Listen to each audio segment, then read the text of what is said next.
घंटालाल recording studio Guraru गया।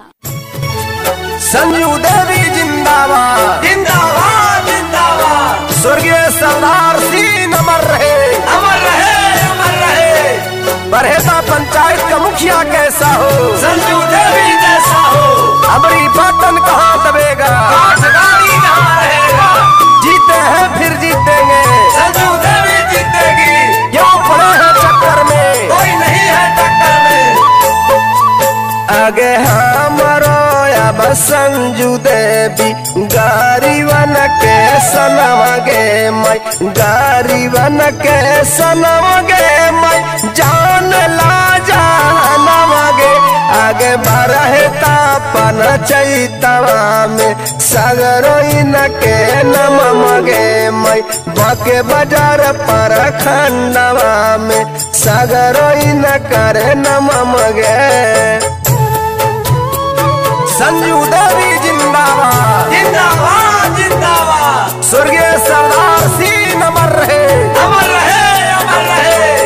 बरहेता पंचायत का मुखिया कैसा हो, संजू देवी जैसा हो। हमारी बटन कहाँ दबेगा, गाड़ी कहाँ रहेगा। जीते हैं फिर जीतेंगे, संजू देवी जीतेगी। क्यों पड़े हैं चक्कर में, कोई नहीं है टक्कर में। बरहेता पन चैतावा में एकता बनैया। संजू देवी बहनी के फिर मुखिया बनैया। आगे काठ गाड़ी छपवा पर दाबिहा बटनिया गे मैं, ग्राम संख्या आई 11 पर दाबिहा बटनिया गे। संजू देवी जिंदाबाद जिंदाबाद जिंदाबाद। स्वर्गीय सरदार सिंह अमर रहे अमर रहे अमर रहे। बरहेता पंचायत का मुखिया कैसा हो, संजू देवी जैसा हो। कोई केतनो कही लेकिन झांसा में न जइहा।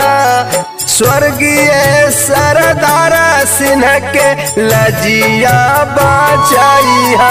आगे घंटा लगा के गीतिया भोटवा मंगथिन जरूर गे मैं, जीतथी न संजू देवी मुखिया फिर जरूर गे। संजू देवी जिंदाबाद जिंदाबाद जिंदाबाद। स्वर्गीय सरदार सिंह अमर रहे अमर रहे अमर रहे। आगे हमारो अब संजू देवी गारीवन के सनमगे मैं, गारीवन के सनमगे मैं, जान ला जानमगे। आगे बढ़ता पन चैतवा में सगरोइन के नमगे मैं, बाके बाजार पर खंडवा में सगरोइन करे नमगे। मिक्स बाय विकास भारती। संजू देवी जिंदाबाद जिंदाबाद जिंदाबाद। स्वर्गीय सरदार सिंह अमर रहे अमर रहे अमर रहे। बरहेता पंचायत का मुखिया कैसा हो, संजू देवी जैसा हो। हमारी बटन कहाँ दबेगा, गाड़ी कहाँ रहेगा। जीते हैं फिर जीतेंगे, संजू देवी जीतेगी। क्यों पड़े हैं चक्कर में, कोई नहीं है टक्कर में। घंटालाल रिकॉर्डिंग स्टूडियो